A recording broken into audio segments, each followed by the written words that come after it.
Hi, Jamie. How are you doing? Good to see you. Thanks for coming for a coffee with me. Dirk, I am honored. It's wonderful to see you even under these circumstances. Yeah, absolutely. But it's an excuse to catch up, which is nice because we've tried to catch up a few times over the years and it just Yeah, hasn't worked out. Now there's no excuse. You're in your home, I'm in mine, and we just catch up. Listen, exactly. Jamie, if you don't mind, I'm just going Yeah. to quickly introduce to the audience how you came about coming to Luxembourg to do a TED Talk. So we were looking for kind of completely different types of topics. TED events are some are inspirational, some are just fascinating, some are performances, and one of my students had the idea of a handwriting expert. And I think it's just kind of they were thinking about stuff like this at the time. And I said, handwriting experts, really? I thought that was all kind of mumbo jumbo. Um, so we did a little, as a team, we did a little bit of research and we found that there were some genuinely brilliant experts out there. So we thought, right, let's just go for the very top straight away. And we called you, and fortunately you said yes. So we're super happy, still very thankful that you came and did that talk. But that was a while ago, right? When was that? 2014 maybe? Well, I'll tell you, the only talk that I've ever done, I created a card for that talk because that talk was so impactful. It's right here, and it's me on stage in TEDxUBI Wilts. And the date I checked right before is April 26, 2014. So it's just coming up this week, 6 years. Can you believe it? That's insane. Yeah, because it feels okay. It's cliche. It feels like yesterday. So, It and let me does. explain also because we are running TEDxLuxembourgCity. Yeah. But as you said, you came to do TEDx UBI Wild. So at the Mhm. time, UBI is a university in the north of Luxembourg, Mhm. and we started the TED events over there. And it Yeah. was so much fun that we decided, let's go and do one in Luxembourg City, because the feedback was, we love to come to TED events in Luxembourg, but why on earth are we coming up to Wilts? Mhm. Why not organize one in Luxembourg City? So we did, and Sure. so that's been running now for a few years, and that's a lot of fun to do. Mhm. So Jamie, for those that haven't seen the TED Talk, your TED Talk, Yeah. and in actual fact, that's not a huge amount, right? Because your TED Talk is that has a lot of views. Do you know what the latest count is? Uh, it's what I say to audience is it's 2.2 million views, 2 million of which were by my mom. Yeah, 2.2 million views. I mean, it's definitely one of the most fascinating talks that we've ever hosted. And so, well, instead of me trying to explain it, and let me just preface you explaining it by saying that I was the ultimate skeptic in this whole handwriting recognition, what I thought was mumbo jumbo, to talking to you about it prior to the TED Talk and realizing this isn't what other people and what I originally thought, some kind of cliche magic trick. There's genuine science behind this, Mhm. and it absolutely blew my mind, and the way you did it as well. But I'll talk about that maybe a little bit later on. So, do you want to describe a little bit what you do, especially with regards to handwriting? Yeah, well, Dirk, the act of handwriting starts in the brain. It sends a signal down the neural pathways to your hand that you write with, and your fingers carry out the directive of your brain. So your writing paints a picture of what you think. And each stroke you make on the page is directly correlated to a particular personality trait. And as a handwriting expert or graphotherapist, which is what it's also called, I can see approximately 100 traits in your writing and an infinite number of possibilities that exist when combined to make you the unique person who you are. So some people call it, in our world, personality on paper or frozen body language. And so your signature is what you want the world to see. That is your personal brand. That's your authority. Your writing is who you truly are. And so at TEDx with you, what I did was I looked at how to spot a leader, and we looked at a diverse group of leaders, as you remember, Yeah. from history, whether it's Gandhi or Lincoln Steve. or Mother Teresa. Right. And what we looked with them is which 7 traits can you see in their handwriting? And then we invited the audience to look at their own writing by writing what was on the screen to see which traits they might have in common with some of these leaders.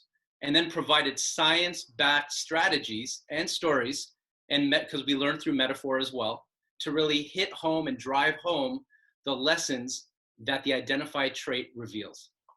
So how did you get to this point? Because, or maybe you want to describe a little bit to the audience, because you had a little bit of a career at Saturday Night Live, right? And for the European audience that may not have seen that before, it is, I think there's not exaggeration to say that it is the biggest watched comedy show on US TV, right? Yeah.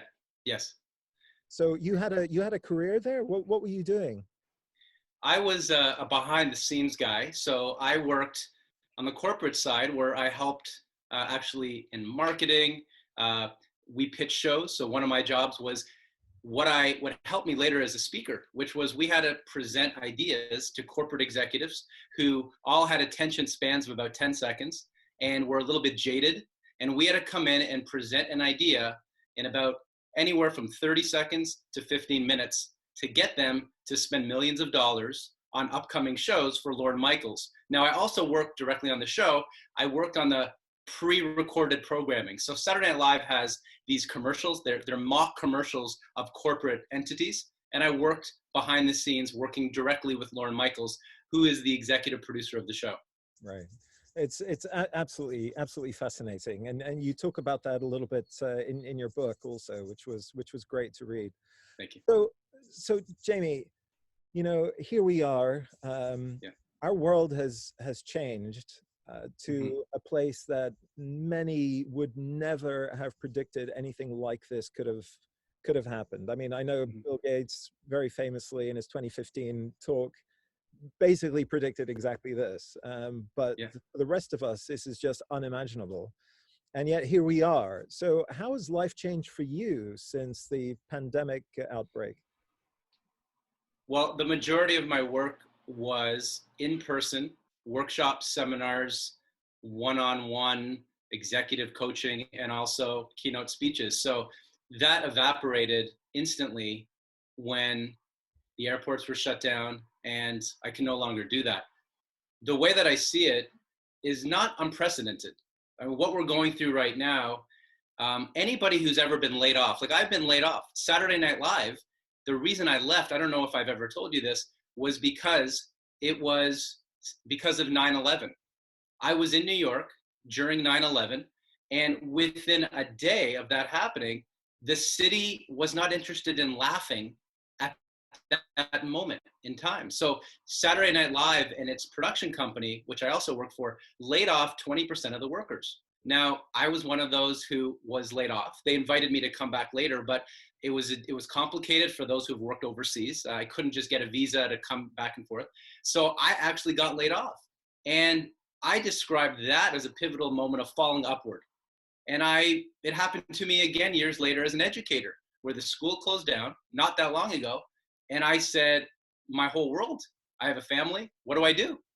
And I ended up going into training and speaking, which I was doing on the side, but it really pushed me upwards. So the way I see this is an opportunity within a crisis. It's awful. So let's not fuzz, the facts. It's the brutal facts where people are dying right around the corner from where I live, outside of Toronto, where you live, and across Europe. But for those of us who were looking for ways to really impact more, reconnect with relationships, you and I have, I've wanted to connect with you for a while, and it just didn't happen because we're too busy. Andrew Cuomo, this is not political, but he's the governor of New York, who I watch his daily briefings when I can. And he's practical, he's straightforward, but he said something which really resonated with me. He said, I am now sitting down with my adult daughter who's in her early 20s, and we had a 3-hour conversation yesterday. And I can't remember the last time I sat uninterrupted for hours getting to know my daughter. And you know what? I always said I was too busy. I'd say, you need anything? You good? Okay. And he goes, at the end of the day, what was I so busy doing? I was working, but that's not a good enough reason. And I'm never going to let that happen again. So my kids are next door. Like you, I have young kids. And right when I finish this, and I have clients now that I'm speaking like this, I can open the door unless they interrupt me first and jump in, which they've done before. And I can go play and be present with my kid like Governor Cuomo, instead of halfway across the country, which is my job, for a whole week and missing my family. Now, if you don't have that situation, where everyone has different situations, but I have found that this is a time where we can help, we can serve others and reinvent ourselves, reflect on where we are, and then adjust accordingly. If this didn't happen, I don't think many of us would have done that. Right, and that's kind of a consistent thing that I'm hearing with the people that have done TED Talks and that have agreed to come on this Coffee With series. And by the way, everybody so far has said yes, so it's wonderful. But they all seem to, these people that are so exceptional and very much at the top of their field, they all look at this as a real opportunity and or an opportunity to balance their own lives, which whereas before everything was just so super busy and nobody had time for anything. Yeah. So it is slightly ironic that they've come up with the term social distancing when in fact it's socially creating the kind of connections that were almost forgotten before, like for example the two of us talking to each other. So it is an incredible time. So it is. What would be the message then? Because the TED audience is always looking for a takeaway, and I mean that in itself is a great takeaway. But is there something, and maybe let's look at it slightly differently. Instead of sort of a message about the pandemic and the consequences thereof, but you know, you've had a whole career, or you've had a few careers, but this specific career in handwriting analysis. What would be sort of the one thing, the one message that you want people to know about when it comes to your field of expertise? What is that one takeaway that a TED audience is so used to? And I'd certainly encourage everybody to go and see your talk, by the way. Clearly 2.2 million already have, but I'm going to link it just here underneath, just so that those who haven't seen it do so. But what's that message? Well, like you mentioned, in a time of physical distancing rather than social distancing, I think what I've learned analyzing people's handwriting. So what I do is I'll look at Dirk. I looked at yours, and I will on the spot tell you things about yourself that you may know, and that may help you look from a different perspective at your strengths and your blind spots. So one thing I've learned, I've done this all around the world now, is that the message is that we all have common characteristics. We all have fears, goals, aspirations, emotions across the spectrum. And when you know that, when you see that for yourself, beyond the bubble that we exist in within our friends, our family, our communities, you realize that regardless of culture, race, gender, background, where someone grows up, is that there's a core humanity that connects us. And that's empowering to me. And it's made me much less judgmental and quick to make bias, to have a confirmation bias based on what I know. And I think during this time in physical distancing, emotional connectedness is at our fingertips. Even though you and I are thousands of miles apart in different countries and different time zones, what I have found in this time, which is really initiated through my handwriting expertise and analysis of people, is get busy helping other people. So I am doing now complimentary talks around the world to different groups. I'm reaching out to clients. I don't have an agenda there. I want to connect and I want to offer and serve in a way that I can. And the other thing is, what I've learned in times of recession, when I've been laid off or when I've gone through ups and downs, I talk about in handwriting the trait of optimism. Actually, I can actually show it to you on some level if I can get back here. I have a whiteboard here. Yeah, okay? Absolutely. Yeah, it's hard to see. I don't want to pull this forward, it may fall, but I'm going to actually go up from the left to the right.